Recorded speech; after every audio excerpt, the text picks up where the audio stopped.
Welcome to my YouTube channel Math and Science Out Clear. Friends, আজি মই আপোনালোকলৈ এটি অতি গুৰুত্বপূৰ্ণ ভিডিও লৈ আহিছো।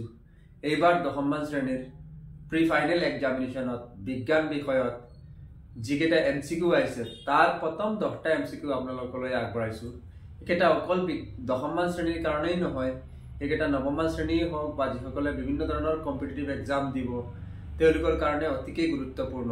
আহক আমি একেটা আলোচনা কৰো। ফাৰ্স্ট কোৱেশ্চনটো হ'ল তলৰ কোনকেইটা তাপবৰ্জী বিক্ৰিয়া? ইয়াত চাৰিটা দিয়া আছে। কোনকেইটা কৈছে তাপবৰ্জী বিক্ৰিয়া, তাৰ মানে বিক্ৰিয়া কৰাৰ পিছত তাত তাপ উৎপন্ন হয়। গতিকে প্ৰথমটো কৈছে শুকান চূণৰ সৈতে পানীৰ বিক্ৰিয়া।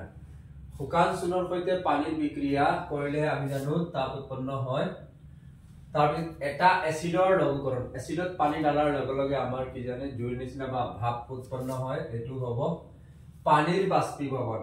পানীৰ বাষ্পীভৱন হলে ইয়াত তাপ উৎপন্ন নহয়।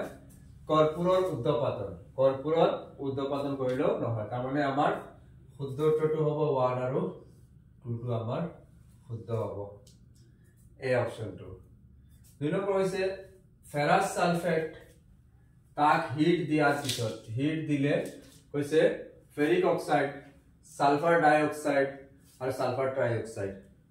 তাৰ মানে ফেৰাছ সালফেটৰ পৰা আমাৰ ভাঙি তিনিটা হৈছে, এটাৰ পৰা ভাঙি তিনিটা হৈছে। গতিকে ইয়াত কৈছে ওপৰৰ বিক্ৰিয়াটো এটা উদাহৰণ সংযোজন বিক্ৰিয়া, বিযোজন বিক্ৰিয়া, দ্বি অপসাৰণ বিক্ৰিয়া, অপসাৰণ বিক্ৰিয়া। যেহেতু এটাৰ পৰা ভাঙি তিনিটা হৈছে গতিকে এটো বিযোজন বিক্ৰিয়াৰ উদাহৰণ হ'ব। 3 নম্বৰ কৈছে ধাতৰ এনামেলত ক্যালসিয়াম ফসফেট থাকে। ইয়াৰ প্ৰকৃতি হ'ল ক্ষাৰকীয়, আম্লিক, উদাসীন নে উভয়ধৰ্মী। যেহেতু ধাতৰ এনামেলত যি ক্যালসিয়াম ফসফেটটো থাকিব এটো হ'ব আমাৰ ক্ষাৰকীয় প্ৰকৃতিৰ। আহক আমি নেক্সট কোৱেশ্চনটো আলোচনা কৰো। তলৰ কোনটো যৌগক অম্লনাশকবোৰৰ এটা উপাদান হিচাপে ব্যৱহাৰ কৰা হয়? ইয়াত কৈছে sodium chloride, sodium carbonate, sodium bicarbonate নে NH4Cl। এতিয়া অম্লনাশকবোৰৰ উপাদান হিচাপে আমাৰ সোডিয়াম বাইকাৰ্বনেটক ব্যৱহাৰ কৰা হয়। সোডিয়াম হাইড্ৰোজেন কাৰ্বনেট বা সোডিয়াম বাইকাৰ্বনেটক ব্যৱহাৰ কৰা হয়। পিছৰ কোৱেশ্চনটো হৈছে এটা মৌলই অক্সিজেনৰ লগত বিক্ৰিয়া কৰি উচ্চ গলনাঙ্কৰ যৌগ উৎপন্ন কৰে। যৌগটো পানীত দ্ৰৱণীয়। সম্ভৱপৰ মৌলটো হ'ব ক্যালসিয়াম, কাৰ্বন, সিলিকন নে আয়ৰন। ইয়াতে আমাৰ কি হ'ব? মৌলটো হ'ব আমাৰ ক্যালসিয়াম হ'ব। ক্যালসিয়াম যেটো অপচন আছে এটো আমাৰ কাৰেক্ট হ'ব। পাতল মিহি তাৰলৈ ৰূপান্তৰিত হ'ব পৰা ধাতুৰ সমৰ্থক বোলা হয় নমনীয়তা, ঘাত সহনীয়তা না নিনাদী গুণ নে দাতৱীয় গুণ। কাৰণ পাতল মিহি কৈছে তাৰলৈ ৰূপান্তৰিত হয় একমাত্ৰ আমাৰ নমনীয়তা গুণৰ কাৰণে, আৰু ঘাত সহনীয়তাৰ কাৰণে আমাৰ কি হয় বিভিন্ন আকাৰ আকৃতি তাক আমি দিব পাৰি। সেইকাৰণে আমাৰ অপচনটো হ'ব নমনীয়তা যেটো আছে এটো আমাৰ কাৰেক্ট হ'ব।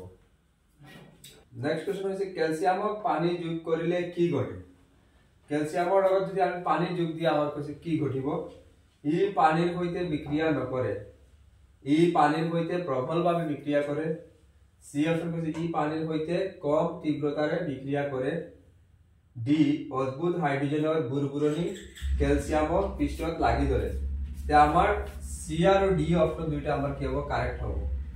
তাৰ মানে আমাৰ 3 আৰু 4 যেটো অপচন হ'ব এটো আমাৰ কাৰেক্ট, ডি অপচনটো আমাৰ কাৰেক্ট হ'ব। আহক আমি কোৱেশ্চন নম্বৰ 8 টো আলোচনা কৰো। তলৰ কোনটো ধাতু সক্ৰিয়তাৰ ক্ৰমত হাইড্ৰোজেনৰ তলত অৱস্থিত হ'ব?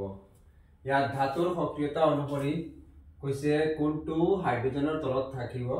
সোডিয়াম থাকিব নে এলুমিনিয়াম নে আইৰন নে কপাৰ। ইয়াতে আমাৰ এই চাৰিটাৰ ভিতৰত কৈছে কোনটো থাকিব। গতিকে আমি জানো ইয়াত হাইড্ৰোজেনৰ তলত আমাৰ কপাৰ থাকিব।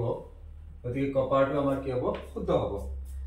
সমগণীয় শ্ৰেণীৰ দুটা ওচৰা-ওচৰি যৌগৰ মাজত আণৱিক সংকেতৰ পাৰ্থক্য হ'ল। এতিয়া ফাৰ্স্ট আপোনালোকে জানি ল'ব লাগিব সমগণীয় শ্ৰেণী কাক বোলে। তাৰ ভিতৰত কৈছে এই সমগণীয় শ্ৰেণীৰ দুটা ওচৰা-ওচৰি যৌগৰ মাজত আণৱিক সংকেতৰ পাৰ্থক্যটো, আণৱিক সংকেতৰ পাৰ্থক্যটো হ'ব CH2 হ'ব। কাৰণ ইফালে হাইড্ৰোজেন কাৰ্বন থাকিব, ইফালে কাৰ্বন থাকিব। নেক্সট হৈছে তলত দিয়াবোৰৰ কোন কেইটা অসম্পৃক্ত হাইড্ৰকাৰ্বন? আমি জানো অসম্পৃক্ত হাইড্ৰকাৰ্বন যি আমাৰ হাইড্ৰকাৰ্বনত কার্বন কার্বন পরমাণুর মাজত আমার দ্বিবান্ধনী বা ত্রিবান্ধনী থাকে এটা অসম্পৃক্ত গতিকে আমার ইয়াতে এটু হব 2 ত্রিবান্ধনী আছে আর 4 আছে আমার 2 আর 4 এই দুটা শুদ্ধ হব আমার সি অপশনটো কারেক্ট হব फ्रेंड्स আশা কৰো আপোনালোকে ভিডিও ভাল পাব যদি ভাল পায় লাইক শেয়াৰ আৰু সাবস্ক্ৰাইব কৰিব বেল আইকনটো দবাই দিব যাতে পৰৱৰ্তী ভিডিওবিলাক দিয়াৰ লগে লগে আপোনালোকে পায় ধন্যবাদ